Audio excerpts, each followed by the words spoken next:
ज़कात के लिए लाजमी है, रोजे के लिए सेहतमंद का होना ये लाजमी है, और नमाज के लिए ईमान का होना ये जरूरी है।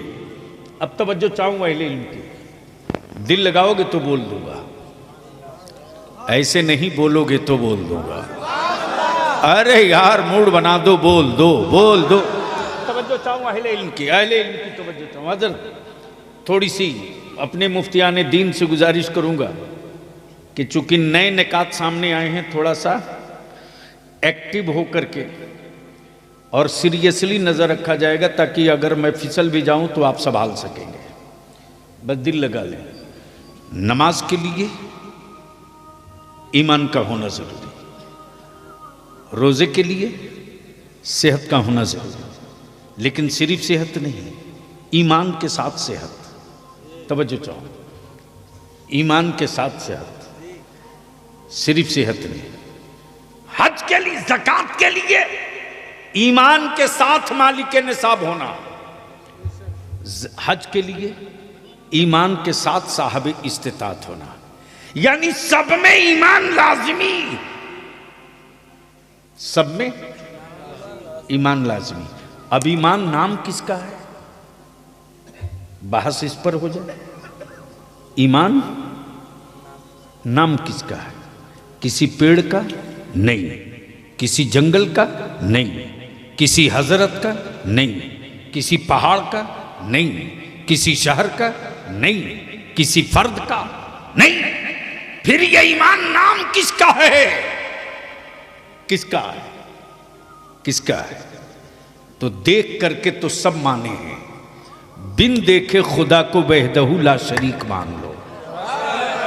तवज्जो चाहो, बिन देखे खुदा को वहदहू ला शरीक मान लो।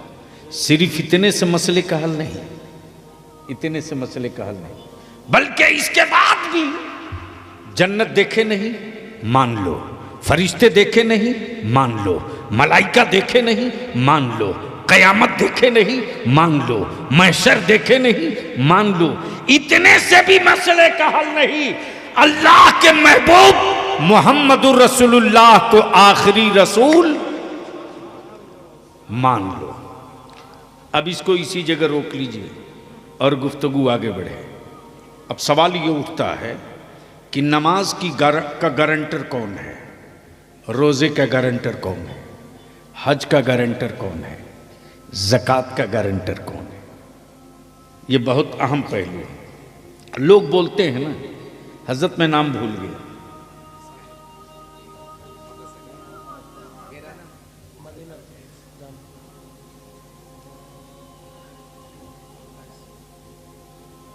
मोहम्मद, हजरत मौलाना कारी अल कैसा। हजरत आपका मैं भूल गया हूं, हजरत अल्लामा मौलाना मोहम्मद लुत्फुर रहमान साहब हज़री। बस थोड़ी सी, हजरत आपने मकान बहुत अच्छा बनाया, बहुत बढ़िया। आखिर बनाते वक्त इंजीनियर कुछ तो बताया होगा कि छत का गारंटर कौन है। तवज्जो चाहूं, अगर बात समझ में आवे तो, छत का गारंटर कौन है, दीवारों का जामिन कौन है, छत का गारंटर कौन है, दीवारों का जामिन कौन है, जिससे आप बेखौफ होकर सो सकें, बेफिक्र होकर सो सकें। बहुत बहुत बहुत बहुत सेंसिटिव इशू है प्लीज, जिससे आप बेखौफ होकर सो सकें, भय मुक्त होकर सो सकें। इंजीनियर ने जब दीवार कंप्लीट करके छत ढाल दिया तो कहा, कारी साहब बुनियाद इतनी मजबूत है कि छतों का गारंटर पिलर है, बीम है, छतों का गारंटर पिलर है, बीम है। लाओ कारी साहब मैं लिख के दे देता हूं, जलजला आएगा जरूर, पत्ते और दरख्त तो हिल जाएंगे, लेकिन आपकी छत नहीं हिलेगी। इसलिए कि मैंने बहुत ठोस बुनियाद ठोक के डाली है।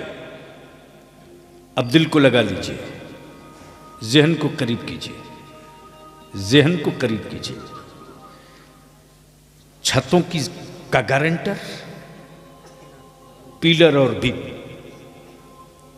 छतों की गारंटर पिलर और बीम। अब मैं पूछूं मुसलमान, तू बता तेरी दौलतों का गारंटर कौन है रे? बस दिल लगा दो तो बोल दो, बोल दो, बोल दो, तवज्जो चाहो। एक मामूली तामीर की थोड़ी सी टेक्नोलॉजी ने छतों की गारंटी ले ली, लेकिन जब मेरे आका मुस्तफा जाने रहमत सल्लल्लाहु अलैहि वसल्लम ने ज़कात का तसव्वुर पेश किया उम्मत के सामने, तो ये क्लियर कर दिया, सुन, तेरी मकान, तेरे मकानों की छतों का गारंटर पिलर या बीम बने ना बने, तेरी दौलतों की तहफ्फुज और हिफाजत का गारंटर ज़कात बनने जा रही है। सुभान अल्लाह, सुभान अल्लाह। ज़कात की अदायगी तेरी दौलतों की जमानत है। लेकिन आज का मुसलमान अगर ज़कात अगर ढंग से निकाल देना, तो न दीदी के दरवाजे कटोरा लेके जाना पड़ेगा, न दादा के सामने हाथ फैलाना पड़ेगा। अरे मुसलमान, अब तू इतना गरीब है, उसके बावजूद भी तू खटकता सबको है रे। और बलिया भी कहता है, मत मेरे होठों पर उंगलियां रखो, वरना मैं वो पोल खोल दूंगा कि मेरी मस्जिदों के बुनियाद के नीचे शिवलिंग ढूंढने वालों, अगर मैंने ढूंढना शुरू कर दिया तो दूर दूर तक तुम भारत में कहीं नजर नहीं आओगे। नारे तकबीर, नारे रिसालत, नारे रिसालत, मसला के आला हजरत, नारे तकबीर।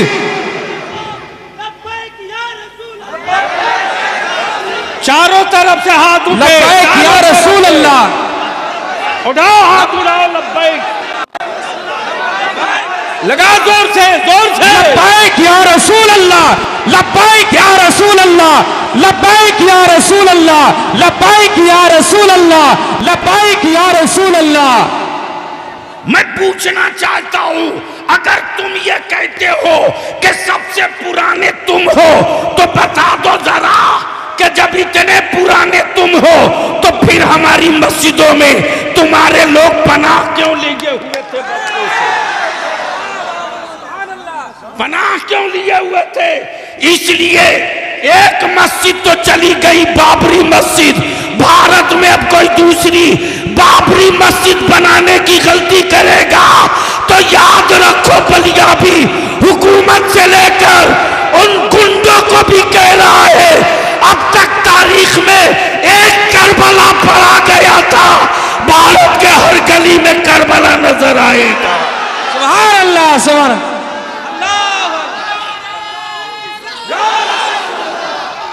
जिंदाबाद, लब्बैक या रसूल अल्लाह, नारे तकबीर, नारे रिसालत। अरे मेरे ख्वाजा का हिंदुस्तान, मेरे ख्वाजा का हिंदुस्तान, अरे हिंदुस्तान का सुन्नी मुसलमान, अरे हिंदुस्तान का सुन्नी मुसलमान, हुजूर गाज़ी मिल्लत, हुजूर गाज़ी मिल्लत बलियावी साहब, नारे तकबीर, नारे रिसालत। बरसों बाद आज तेरी औलादों की औकात हुई जब तेरे बाप न ख्वाजा से हाथ मिला सके। याद दिला दूं, छठी का दूध याद आ जाएगा। लेकिन अगर चुप हैं तो बुज़दिल मत समझना, हम अमन पसंद हैं, अमन के झंडे को झुकने नहीं देंगे। हम फसादी नहीं है, हम अमन के अलमबरदार हैं।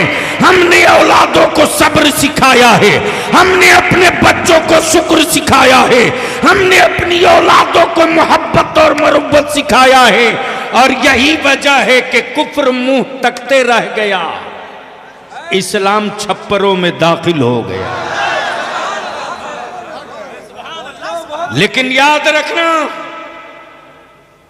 मुट्ठी 12 लोग निकालो 1991 का वो कानून, निकालो 1947 का वो कानून जिसमें डिक्लेयर है कि 1947 में जो मस्जिद, जो मंदिर, जो गिरजा, जो गुरुद्वारा जिस पोजीशन में है उसी पोजीशन में रहेगा, उसको कोई चेंज नहीं कर सकता। लेकिन ये सत्ता और हुकूमत के पाले हुए विदेशी गुंडे, अमेरिका और इस्राइल के दल्लों भारत के लोगों को धर्म के नाम पे नहीं बांट सकते। 800 साल हुकूमत किया, कहां थे उस वक्त, कहां थे? अब निकल के आए हो। 800 साल माने रखता है, अभी तो 100 साल भी नहीं पूरा हुआ, अभी तो 100 साल भी पूरा नहीं हुआ।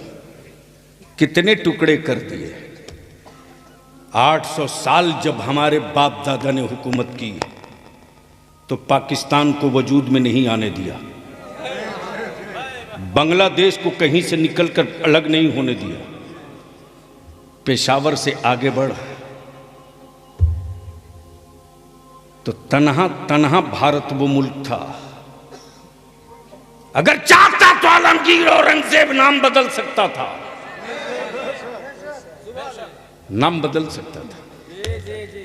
लेकिन यार, इस्लाम वाला नाम नहीं बदलता है, नेचर बदल देता है। इस्लाम वाला नाम नहीं बदलता है, नेचर बदल देता। जो खुद ही नंगा हो वो दूसरे को कपड़ा पहनाने की क्या बात करेगा। लेकिन अफसोस उन पर नहीं मुसलमान, अफसोस तुझ पर है। करोड़ों रुपया तुम खर्च करते हो, हमें इससे मतलब नहीं कि तुम वोट किसको देते हो, किसको दोगे। लेकिन इतनी बात बलियाबी जरूर कहेगा, आखिरी सांस तक कहेगा। सबके लिए तुम सोचते हो, अपनी औलादों के लिए, तेरी औलादों के लिए कभी किसी ने सोचा? कोई सोचा हो तो बताओ। सबसे ज्यादा अगर भारत में स्टेट में किसी की हुकूमत रही तो सेकुलर कहलाने वालों की। अगर इन सेकुलर पार्टियों के नेताओं के दिलों में बेईमानी नहीं होती तो आज ये बिला वजह के जो कुकुरमुत्ते पैदा हुए हैं ये शायद नहीं होते। लेकिन इनको इत्मीनान से पाला गया ताकि मुसलमानों को डरा के रखा जाए। और बलिया भी कहता है, किस झाड़ी में पड़े हो, एक अल्लाह से डरने वाली कौम दुनिया में किसी और से नहीं डरती है। और डरेगा वो जिसे ना जाने क्या क्या बनने का डर हो। हमें कोई डर नहीं है, इसलिए कि हम अब्दुल्ला हैं, अब्दुल्ला ही रहेंगे। डर उसको है, डर उसको है जिसके यहाँ कोई महशर नहीं है। हमारे यहाँ महशर भी है, शफाअत भी मुस्तफ़ा की है। हाय हाय हाय, वारे मेरे आला हजरत, वारे मेरे आला हजरत। और याद रखना मुसलमानों, हजरत तो रोज पैदा होते हैं, आला हजरत कभी कभी पैदा होता है। वाह वाह वाह, तवज्जो चाहो। आला हजरत। अब यहां रुक कर एक बात अर्ज कर दूं, इजाजत हो तो। सुनेंगे तो धीरे से बोल दो सुभान अल्लाह। हजरत हजरी साहब तकरीर कर रहे थे, इसी बीच में एक साहब खड़े हो गए। खड़े हुए तो बीच में खड़े थे, मैं समझ नहीं पा रहा था कि ये किधर वाले हैं। मुसलमानों में भी कई तरह के लोग हैं, नाम मुसलमान है, रियल ये है कि वहां ही नहीं।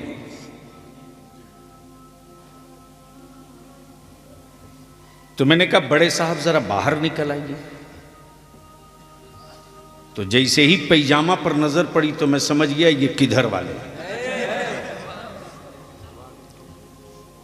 अब जैसे ही दिखे तो मैंने कहा फरमाइए क्या कहना चाहते हैं। बोले आप लोग सिर्फ एक ही रसूल की बात करते हैं। नबी तो बहुत थे, रसूल बहुत थे, किताबी बहुत थे, सहीफे बहुत थे, लेकिन महफिल कोई भी हो बात एक ही नबी की। मैंने कहा बात तो बिल्कुल पते की है। मैंने कहा आप उम्मत किसकी है?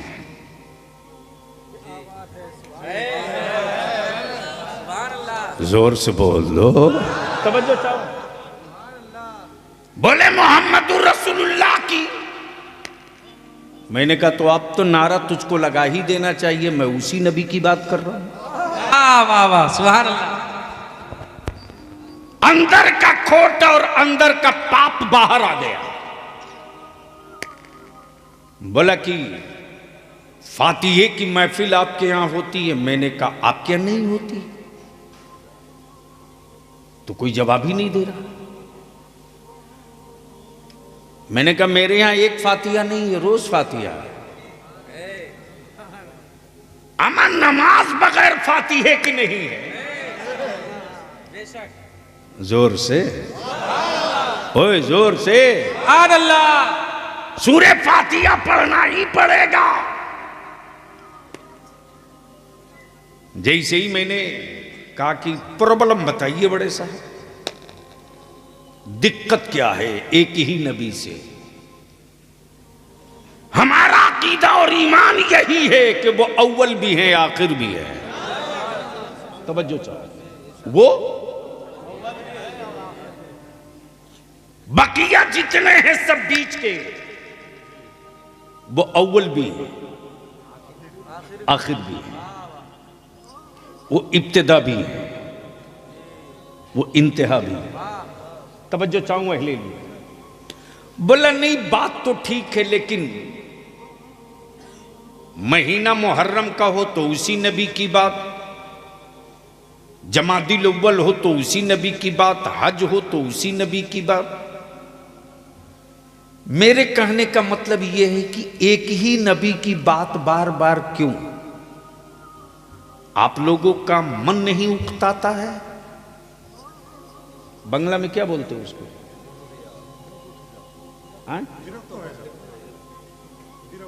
विरक्तो।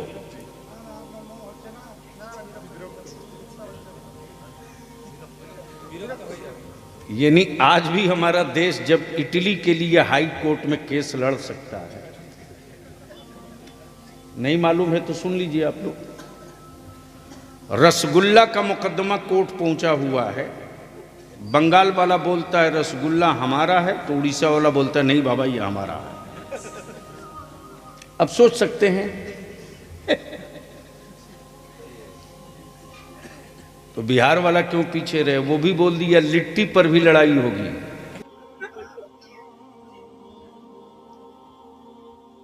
मौली साहब पूरे ताव में खड़े हुए बोले एक ही नबी की बात बार बार।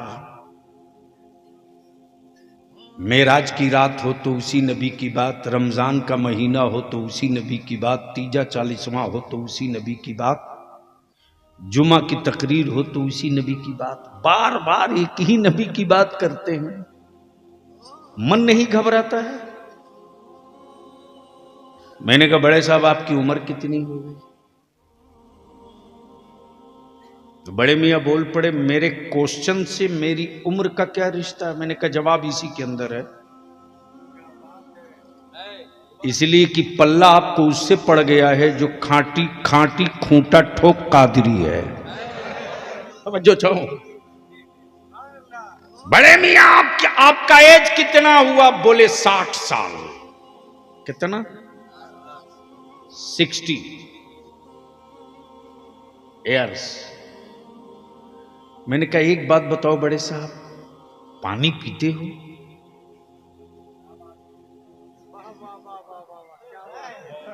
समझ में आया हो तो बोलिए। जल खाता है?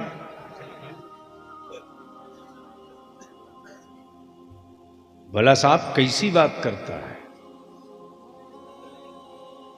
अगर पानी नहीं पिएगा तो पानी चढ़ाना पड़ेगा।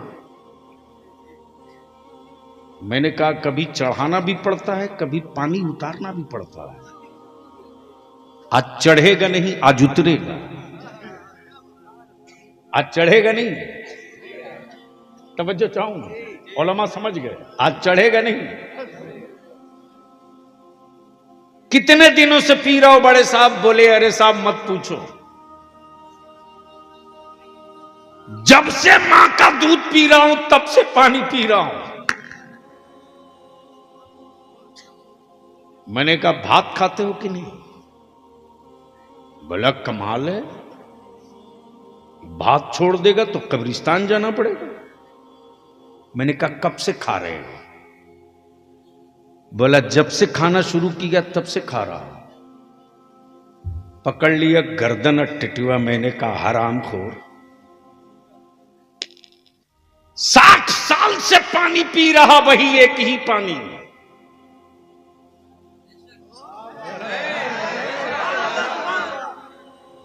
एक दिन के लिए बदल के दिखा। एक ही चावल का भात खाते हो गए 60 साल। 24 घंटे के लिए प्लास्टिक वाला ट्राई करके देख। मौली साहब झुंझला के बोल पड़ा, ये रोटी चावल पानी मेरी जिंदगी की बुनियाद है। रोटी चावल पानी छोड़ दूंगा, मर जाऊंगा। मैंने कहा तुझ में अहमद रजा वालों में यही फर्क है, तू रोटी पानी छोड़ दे तो तू मर जाए, हम मदीने वाले मुस्तफा का जिक्र छोड़ दे तो हम मर जाए। नारे तकबीर। मसला के आला हजरत, मसला के आला हजरत, उलमाए अहले सुन्नत, हुजूर गाज़ी मिल्लत, जश्न दस्तार बंदी, नारे तकबीर, नारे रिसालत, कमलावारी, नारे तकबीर।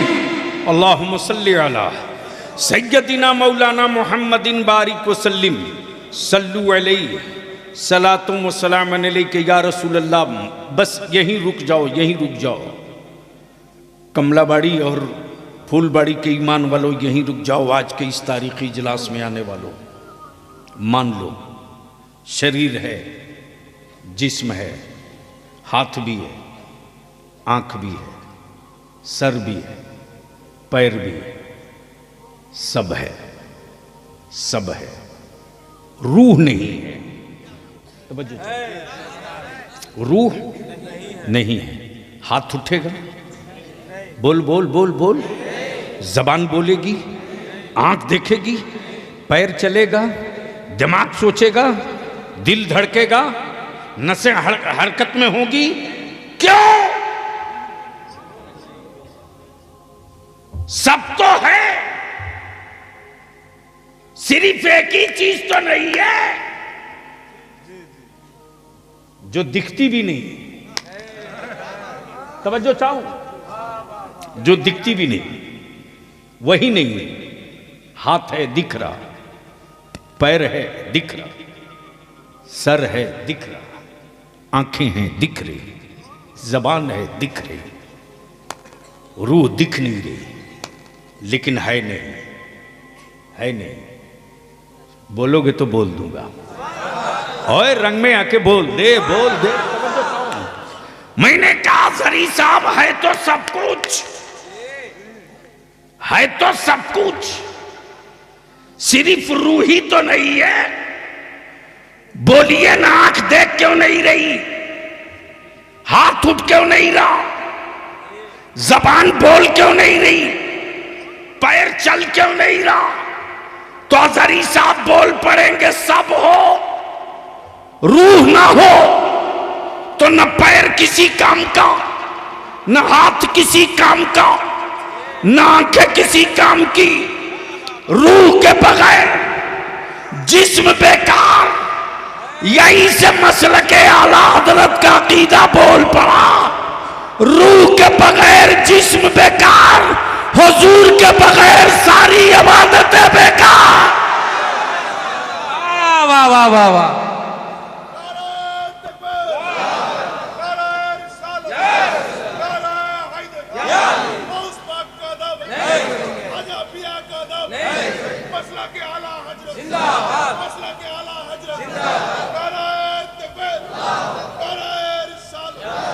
काबे का तवाफ हो और मुस्तफा ना हो, काबे का तवाफ हो और नबी ना हो, रुकू और सजदा हो और मुस्तफा ना हो, ज़कात की अदायगी हो और नबी का तसव्वुर ना हो, रुकू और क़याम हो, मुस्तफा का तसव्वुर ना हो, तो ऐसे ही है जिस तरह रूह के बगैर जिस्म किसी काम के नहीं, उसी तरह हुजूर के बगैर इबादत भी किसी काम के नहीं। अब इसको इसी जगह थोड़ी देर के लिए रोक लो। आप कहोगे कि बलियाबी साहब झगड़ा किस बात का है, कहोगे ना? अरे बोलो ना, जोर से बोलो, जोर से बोलो। तो चाहे मेरी जमात का हो या किसी और की जमात का हो, बुखारी तो सबके यहाँ पढ़ाई जाती है। जोर से बोलो, जोर से बोलो, तवज्जो चाहो। लेकिन पता नहीं उनके यहाँ कौन वाली पढ़ाई जाती है, हमारे यहाँ तो वो पढ़ाई जाती है जो मेरे मुस्तफ़ा अलैहिस्सलाम के अल्फाज पाक हैं।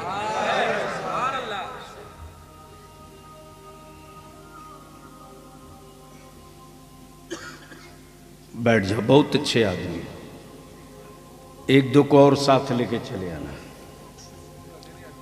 एक बार धीरे से बोल दो, अरे मोहब्बत से बोल दो। मैं क्या कह रहा था?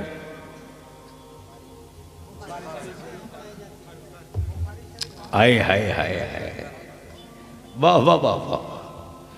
कसम खुदा की लफ्ज़ बुखारी का तसव्वुर आते ही इल्म वाला इतराने लगता है। तवज्जो चाहो। अब एक साहब पैजामा उठा उठा के भाषण दे रहे थे, हम अहले हदीस हैं, हम अहले हदीस हैं, हम अहले हदीस हैं। मैंने कहा हदीस में दिखाओ कहाँ लिखा है अहले हदीस। अजहरी साहब, आप तो जामे अजहर, वहाँ सारी स्याहे सित्ता आपने पढ़ ली, अहले हदीस कहीं हदीस में है? सिर्फ हदीस है, अहले हदीस नहीं। सोन ईमान वाला, झगड़ा चादर का नहीं, झगड़ा उर्स का नहीं, झगड़ा नियाज फातिया का नहीं। ओ मर्जी तेरी, बाप तेरा, मरा फातिहा पढ़ मत पढ़। और अगर इतने ही कलेजे में दम है, अगर सवाब नहीं पहुंचता है तो मस्जिदों की तामीर के वक्त चंदा मांगते वक्त ये क्यों कहते हो कि गिट्टी दे दो सवाब क़यामत तक मिलेगा? तवज्जो चाहो। सीमेंट दे दो सवाब क़यामत तक मिलेगा, दे दो। अमा यार ये पहाड़ों की गूंगी गिट्टियां, ये ना जाने किसके कारखाने का बना हुआ छड़, ये पत्थरों का पिसा हुआ पाउडर सीमेंट, ये बेजान पत्थर सवाब क़यामत तक। बोल यार, बोल यार। हाय हाय हाय। इसलिए ये इल्जाम मत लगा, हाँ खन ठोक के बलिया भी कहेगा सिराज अखी मेरे यहां पैदा हुआ तो हम उर्स नहीं करेंगे तो कौन करेगा। अलावल हक पंडवी मेरे यहां पैदा हुआ तो हम फातिया नहीं पढ़ेंगे तो कौन पढ़ेगा। नारा भी लगाया तो इसे डर के लगाओ ठोक करके यार, अभी तो नारे की जरूरत है।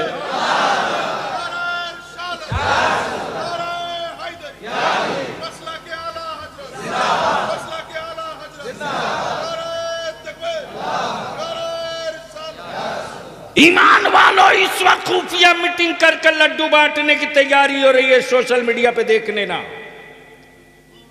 यहूदियों के खैरात खोर इस वक्त बड़ी खुशी मना रहे हैं कि सत्ता का बुलडोजर अजमेर तक जाएगा। बलिया भी कह रहा है उस गलतफहमी में मत रहो, अब तो सही जगह हाथ डाल दिए हो। अब तक दीवारों से टकरा रहे थे, अब मौला अली के बेटे से पंगा पड़ गया। नारे तकबीर, नारे रिसालत, दोनों हाथों को उठाए, लब्बाइक या रसूल अल्लाह, लब्बाइक या रसूल अल्लाह, लब्बाइक या रसूल अल्लाह, लब्बाइक या रसूल अल्लाह, लब्बाइक या रसूल अल्लाह। नारे तकबीर, नारे रिसालत। अरे ख्वाजा का हिंदुस्तान, अरे ख्वाजा का हिंदुस्तान, अरे मेरे ख्वाजा का हिंदुस्तान, हिंदुस्तान का सुन्नी मुसलमान। नारे तकबीर, नारे रिसालत, हुजूर गाज़ी मिल्लत, मुफक्किर इस्लाम। नारे तकबीर, नारे रिसालत। और आज तुम जो सोच नहीं सके हो वो तेरे बाप दादा सब करके निपट के देख चुके हैं, पानी बंद करके देख चुके हैं अंजाम। तवज्जो चाहूं, अहले स्टेज की तवज्जो चाहूं, पानी बंद करके अंजाम देख चुके हो। और गरीब नवाज के लेट जाने के बाद अजमेरे मोहल्ला में पावर भी देख चुके हो। ना चाहते हुए भी चादर भेजनी पड़ती है। अब तो धीरे से बोल दो और जोर से। या और सी बात है कि इंडिया में मेरी चादर ओढ़ने में शर्म आती है, लेकिन सऊदिया में दुपट्टा ओढ़ लेते हैं, कोई टेंशन नहीं होता।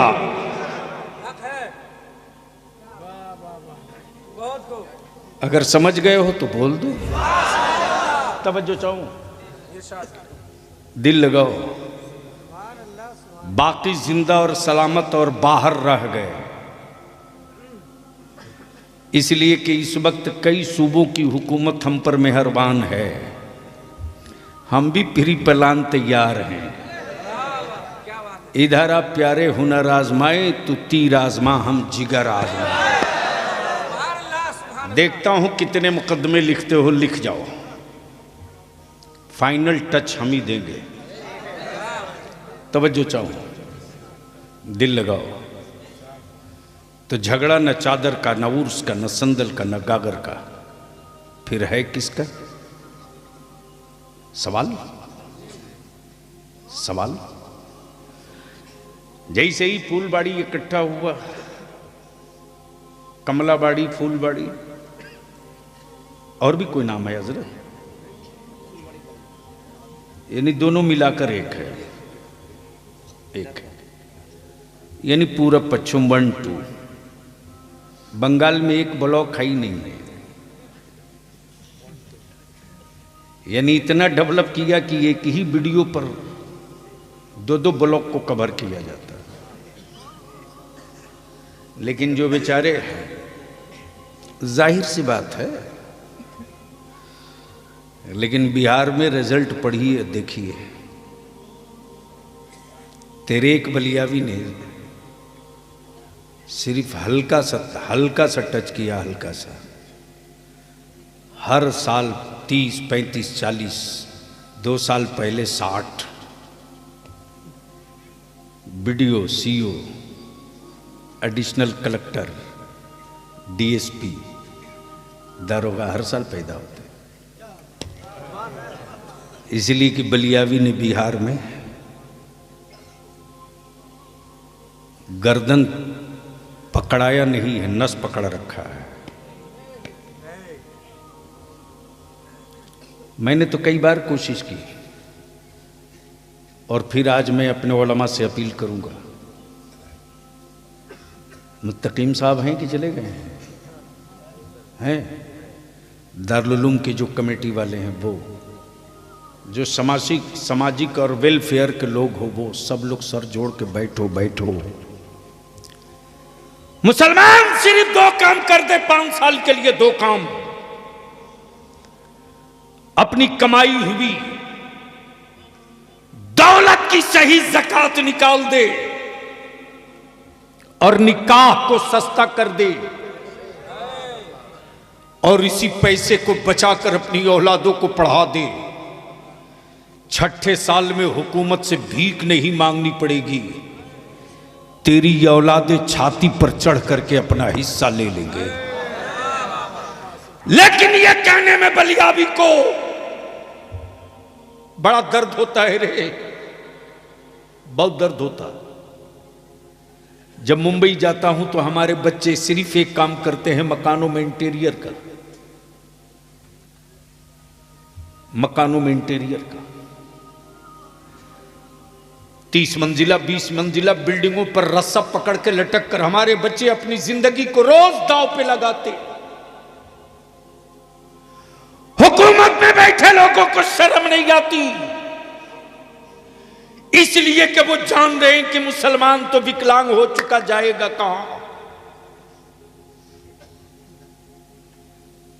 लेबर बनकर अब अपनी नस्लों को मत जिंदा रखो।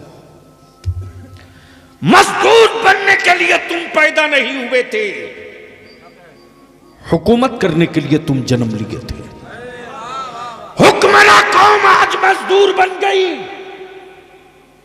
और हमने बनाया, गैरों ने नहीं। सिर्फ फजूल खर्ची को बचा दो, 5 साल के बाद तेरी नस्लों को चेंज होने से कोई माई का लाल रोक नहीं सकता। हमने मास्टर मुकीमुर रहमान साहब से मैंने कहा, एक्स MLA साहब से, कि एक ऐसा स्कूल हो जनाब, मुत्तकीम साहब से, उनके सेक्रेटरी से भी, सबसे मैंने कहा एक ऐसा मदरसा हमारा हो जहां दीनियात के साथ साथ हम साइंस भी, मेडिकल भी CBSE पैटर्न पर लेकर चले, ताकि जो बच्चा KG से लेकर के आलमियत तक पहुंचे या हिफ्ज तक पहुंचे, वो गुंगा पैदा ना हो। जिस जगह खड़ा हो जाए वहीं औकात बता दे और बोल दे कि अब तक तूने मदरसों की दीवार देखी थी, अब मदरसे की तासीर भी देख ले। इसके लिए जमीन की जरूरत है। और अजहरी साहब, मैं गुजारिश करूंगा कि एक मीटिंग पूरे उलमाए अहले सुन्नत की एक मीटिंग बुलवाइए, मैं टाइम दूंगा। आज चांचल में भी बैठक के लिए आज लोग आए थे, हजरत मौलाना अताउल्ला साहब भी थे और हजरत अल्लामा मुफ्ती ताहिर साहब मिसबाही चांचल से। इसलिए कि ये जितना बड़ा इलाका है उतने ही टारगेट पर है, और इसके लिए कोई न दीदी काम आएगी न दादा काम आएगा। अगर नस्लों के काम आएगा तो मदरसे का बाबा काम आएगा, बाबा। तो झगड़ा किस बात का है बता दूं? अरे बोलो ना, अरे बाप बहुत देर बोलिए, 1:45 बज गया।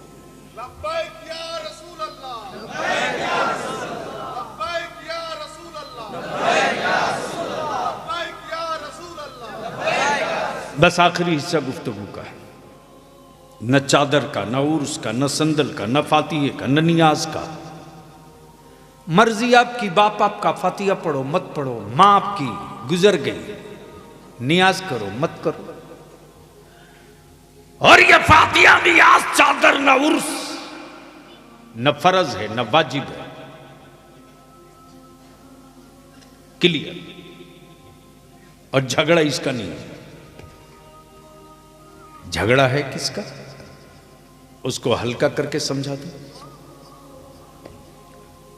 कारी साहब, जैसे ही मैं यहां हाजिर हुआ तो देखा कि फूलबाड़ी कमलाबाड़ी के चौराहे पर एक बहुत बड़ा ड्राम रखा है। ड्राम समझते? ड्राम में क्या रखते? घी, तेल, चावल, आटा, पानी। देखा कि 4-5 ड्राम रखा हुआ है, लाल कपड़े से ढका है, कोई हरे कपड़े से ढका है, कोई वाइट कपड़े से ढका है। जैसे ही करीब पहुंचा मैंने कहा, हजरत ये है क्या? बोले कपड़ा हटा के पढ़ लो क्या लिखा है। अजहरी साहब, जैसे ही कपड़ा हटाया तो शानदार खुशबू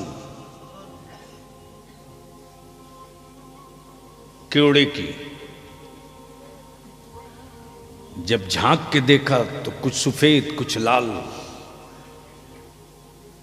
और थोड़ा करीब से देखा तो काजू भी, किशमिश भी, अखरोट भी, बादाम भी, पिस्ता भी। मैंने कहा इसमें तो बहुत कुछ पड़ा है। बोले जो जो पड़ा है नीचे लिखा हुआ है। अब पढ़ना शुरू किया तो ऊपर से शुरू है। इसमें दूध भी है, शहद भी है, अखरोट भी है, काजू भी है, पिस्ता भी है, बादाम भी है, और नीचे में लिखा हुआ है कि 2 बूंद पेशाब भी।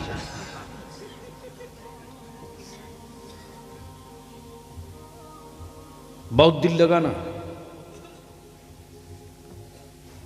ऐलान किया जा रहा, पियो, दूध भी, काजू भी, पिस्ता भी, बादाम भी, अखरोट भी, सब, लेकिन पढ़ लो। 100 लीटर दूध में 2 ही बूंद तो पेशाब था। पेशाब मिला हुआ कोई समझ जाए या सुन ले या लिखा हुआ पढ़ ले तो पिएगा? अरे जोर से बोलना। हजरत पिएगा? 100 लीटर में 2 बूंद कोई माने तो रखता नहीं है, पिएगा? 1000 लीटर दूध में 2 ही कतरा तो पेशाब है, पिएगा? डर क्यों रहे? क्लियर बोलो, पिएगा? क्यों? इसलिए कि 2 बूंद नापाक है। अमा हर इबादत हो, फर्ज भी हो, वाजिब भी हो, सुन्नत भी हो, रोजा भी हो, हज भी हो, ज़कात भी हो, सब हो, मेरे आका करीम की तौहीन की सिर्फ 1 बूंद हो। तो जिस तरह 100-200 लीटर दूध 2 कतरा पेशाब की बुनियाद पर किसी के काम का नहीं, उसी तरह पूरी जिंदगी की इबादत मेरे आका करीम की सिर्फ तौहीन का तसव्वुर सोच लेने के बाद किसी काम का नहीं। अब उठाओ बुखारी शरीफ, खोलो मिशकातुल मसाबी, उठाओ। क्या हो गया? नहीं कोई प्रॉब्लम हो तो बताओ, कंफ्यूजन नहीं रहने दूंगा, क्लियर कर दूंगा। तवज्जो चाहो। मिशकात शरीफ, बुखारी शरीफ, तिरमिजी शरीफ। अमा यार यहां तक है कि मेरे आका करीम सल्लल्लाहु अलैहि वसल्लम की जूतिए पाक को अगर कोई जुतवा कह दिया ना, मेरे आका करीम की जूतिए पाक को कोई जुतवा कह दिया माज़अल्लाह, तो इस्लाम से खारिज। ईमान नाम है मुस्तफा के एहतराम का, और जो हर वक्त हर लम्हा रहे सैयदना अबू बकर सिद्दीक रज़ियल्लाहु ताला अन्हु जब सहाबा ने पूछा है अबू बकर तुम ही बता दो मुस्तफ़ा का आकाए रहमत का मेयार और आकाए दो जहां है कैसे, तो सैयदना अबू बकर सिद्दीक कहते लोगों इनके जैसा पहले कभी नाखों ने देखा हो तो बतावे कि वैसे हैं, ये तो ऐसे हैं कि बादज खुदा बुजुर्ग तुई। किस्सा मुख्तसर क्या लाया भैया, यहां मत भैया, यहां मत दो, मदरसे में देना, मदरसे में देना। और सुन लो, हेलो, इस इलाके में ये बीमारी बहुत है। एक सेकंड, आप कुरान शरीफ देने से पहले पूछ लो कि कौन सी किताब दें जो बच्चे पढ़ सके, ठीक है? और आप लोग ले जाओ। आप लोगों से भी गुजारिश करूंगा कि हर मस्जिद हर मदरसे में कुरान शरीफ लोग ले जाकर देते हैं, दीजिए, अच्छी बात है, लेकिन वो किताब दीजिए जो ज़्यादा से ज़्यादा बच्चे पढ़ सके। बुखारी शरीफ दे दो, तिरमिजी शरीफ दे दो, मुअत्ता इमाम मोहम्मद दे दो, बैहक़ी शरीफ दे दो, जलालैन शरीफ दे दो, ताकि वो बच्चे हमेशा पढ़ते रहें, ठीक है? जब वो पढ़ करके हदीस मुस्तफ़ा कहीं मैदान में खड़े होंगे तो वो सुनाएंगे और तुमको सवाब भी मिलेगा। इसलिए ज़रूरत क्या है वो पूछ करके किताबें दो, अल्लाह ताला कबूल फरमाए। तो बस आखिरी हिस्सा गुफ्तगू का एक बार धीरे से बोल दो सुभान अल्लाह, सुभान अल्लाह, और जोर से। हज़रत क्या एक मीटिंग बुलाई जा सकती है? इस पर लोगों से एक मशवरा कीजिए और रमज़ान शरीफ से पहले पहले एक मीटिंग हो जाए। और एक मर्तबा अहले सुन्नत के लोग, अब तक तो पार्टियों का झंडा ले होना मुसलमान, एक बार मेरे रसूल की इज्जत का झंडा लेकर निकल जाओ। वाह वाह, देख क्या इनकलाब आएगा। और देखना है तो बिहार में चल के देख, झारखंड में चल के देख। हमारे उलमा जब निकल गए सड़कों पर तो हुक्मरानों को कहना पड़ा हर जगह अंग्रेजी बोल सकते हो, बिहार में बोलोगे तो होंठों को रफू कर दूंगा। इसलिए मैं इल्तिजा करूंगा हर मस्जिद के सदर सिगरेटी से और हर मस्जिद के इमाम से, ये मत सोचिए कि यूपी की बीमारी बंगाल नहीं आएगी, बहुत जल्द आने वाली है। इसलिए उसके लिए जब आ जाए तब दवा ढूंढिए, ये कमाल की बात नहीं है। कमाल की बात यह है कि बीमारी पैदा हो उससे पहले बीमारी को मार दिया जाए। इसके लिए मैं इल्तिजा करूंगा पूरे मालदा के उलमाए अहले सुन्नत से, अगर वारिसे अंबिया का ताज सर पे रखे हो और आलिम हो तो हक़ आलमियत अदा करने के लिए छोड़ो मसल्ला, पकड़ो मैदान, निकलो घरों से, आओ सड़कों पर, सर जोड़ के बैठो और खतियान से लेकर कागज तक, रजिस्टर 2 से लेकर के रजिस्टर 1 तक सारी दलीलें जमा करके एक कंपाइल करके डॉक्यूमेंट्री तैयार कर दो, ताकि जिला के कलेक्टर को दे करके रिसीव करा के बता सको कि फला जगह की मस्जिद के ऊंचे मीनारों को देखकर अगर किसी के पेट में दर्द हो तो उसको दवा यहीं से आप दे दीजिएगा। वरना अगर मेरे दरवाजे पर आया कि हम खोद के देखेंगे तो मस्जिद के मीनार के जमीन की तो खुदाई बाद में होगी, आने वालों का क्या क्या होगा इसका फैसला आप खुद करें। वाह वाह, इसके लिए सर जोड़ करके क्या बैठोगे आप बुलाया जाए तो? ओए जोर से बोलो, बैठोगे बुलाया जाए तो? निकलोगे अपने घरों से बुलाया जाए तो? इसलिए अजहरी साहब आपसे बड़ा भरोसा और बड़ी उम्मीद है। खुद को जीने के लिए जिंदा रहना ये कमाल नहीं है।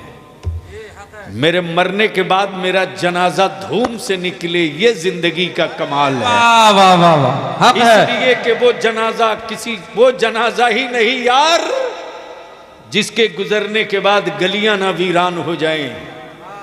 जनाजा तो वो है कि आशिक का जनाजा है, जरा धूम से निकले। इसलिए कि मेरे आका करीम अलैहिस्सलाम ने जो मजहब दिया वो इस्लाम है। जो मजहब दिया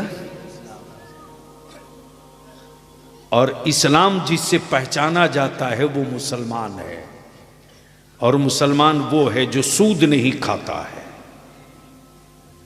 मुसलमान वो है, जोर से बोलो, यहां धीरे क्यों बोल रहे हो, कुछ गड़बड़ तो नहीं है?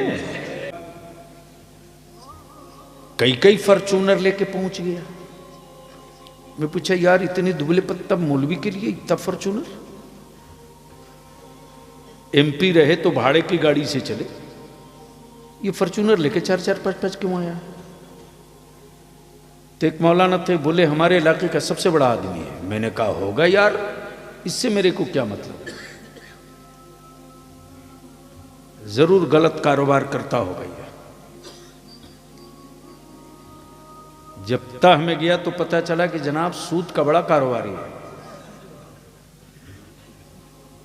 याद रखना मेरे अजीज, जो तुमने कमाया है साल भर में, जो तुम्हारे पास बची हुई रकम है, इतने पैसे के वैल्यूएशन की बची है कि 7.5 तोला सोना, 52.5 तोला चांदी के बराबर अगर तेरे पास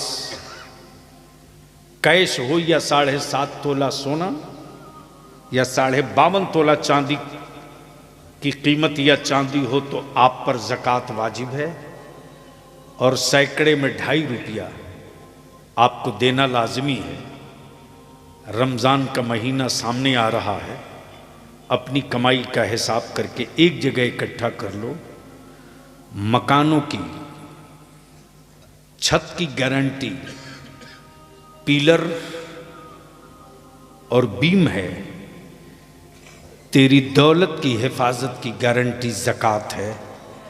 अगर अपनी कमाई का पाई का ज़कात, हजरत मैं क्या बताऊं, बनारस का वाकया है, मेरे आंखों देखा। इसके बाद तो बलियावी की आंखें खुशियों से छलकने लगती। एक बड़े सेठ के शोरूम में आग लग गई, शोरूम में, और कोई साड़ी जो सबसे कम पैसे की साड़ी थी वो 7,000 की। 7,000 से शुरू है, 5 लाख तक की एक साड़ियां थी, यानी कई 100 करोड़ का वो शोरूम था। रात को टेलीफोन कर रहा है, मार्केट का कोई पहरेदार, सेठ तेरे शोरूम में आग लग गई। सेठ फायर ब्रिगेड को फोन नहीं कर रहा, पुलिस स्टेशन फोन नहीं कर रहा, सेठ अपने मुंशी को फोन कर रहा और कह रहा कि देख कहीं ज़कात की रकम हमने कम तो नहीं निकाला है। बोल यार, बोल बोल बोल, तवज्जो चाहूं, हिसाब कर। भाई कह रहा दुकान से शोले निकल रहा, कह रहा निकलने दे, मेरा ईमान है, ईमान कि जितने माल की मैं ज़कात निकाल चुका हूं, आग की औकात नहीं है कि उस माल की शक्ल और सूरत ही आग बदल सके। हिसाब करने दे। मार्केट में लड्डू बट रहा था गैरों के यहां की फला अब्दुल्ला सेठ की पूरा शोरूम जल गया। अब तो यह खड़ा नहीं हो सकेगा। जैसे ही 1.5 घंटे के बाद उनके मुनीम मुंशी जी ने रिपोर्ट की, फोन किया, कहा ज़कात की पूरी रकम निकाल दी गई है, 16 रुपये की ज़कात की रकम बच गई थी जो अदा नहीं हो पाई है। कहा चल अब दुकान का और शोरूम खोल। देखा ज़कात का कमाल देख। जब खोला गया तो सिर्फ पापोश जला था। बोल यार, बोल बोल, सिर्फ पापोश जला था। न किसी साड़ी का रंग डिस्कलर हुआ, न कहीं धुएं का असर पहुंचा। शोले निकलते रहे, आग पड़ोस में लगी। सिर्फ पापोश जला। तब सेठ ने कहा, मेरे अल्लाह, ज़कात की अदायगी का इनाम हमने दुनिया में देख लिया। मेरे आका करीम ने गारंटी दी है कि जिस माल की ज़कात अदा की जाएगी न वो मकान न वो माल लूटा जा सकता है और वो न माल कभी तबाह हो सकता है। इसलिए मैं इल्तिजा और अपील करूंगा कि ज़कात की रकम देते वक्त मदरसा जामिया मोहम्मदिया मदीनतुल उलूम के एक बच्चे की खुराकी एक आदमी ज़कात की रकम से ले लो, 2 बच्चे की खुराकी एक खुराकी 5,000 मान लो, तो ज़कात की रकम अगर आपकी 20,000, 25,000 या 1 लाख निकले तो सबको दे, लेकिन एक बच्चे की साल भर की आप खुराकी ले लो। और मैं जामिया मोहम्मदिया मदीनतुल उलूम के असातिज़ा से और अराकीन से अपील करूँगा कि सिर्फ मौलाना बनाने से मसले का हल नहीं है, सिर्फ हाफिज़ बना देने से मसले का हल नहीं है। वक्त और हालात ये कह रहे हैं कि अब हाफिज़ के साथ साथ वकील भी बनाने की ज़रूरत है और हाकिम भी बनाने की ज़रूरत है। इसलिए कुरान हदीस तफसीर के साथ साथ हम कम उम्र के बच्चों को उस लाइन पर चढ़ा दें कि हमारे बच्चे हाफिज़ कुरान भी हों और डॉक्टर इंजीनियर भी बने, वकील एडवोकेट भी बने, स्टेट सर्विस कमीशन में भी जाएं। इसलिए कि मस्जिदों के मेहराब पर खड़ा होकर आलिम मसल्ला बचा लेगा, पढ़कर बच्चे जब पावर का कलम हासिल कर लेंगे तो ज़िला और कलेक्ट्रेट में खड़ा होकर के मस्जिदों का मीनारा बचा लेंगे। वाह वाह। यार जिंदा सोहबत बाकी। वाखिरु दावाना अनिल हम्दुलिल्लाहि रब्बिल आलमीन। अस्सलामु अलैकुम। दस्तारबंदी होनी है, कोई उठेगा।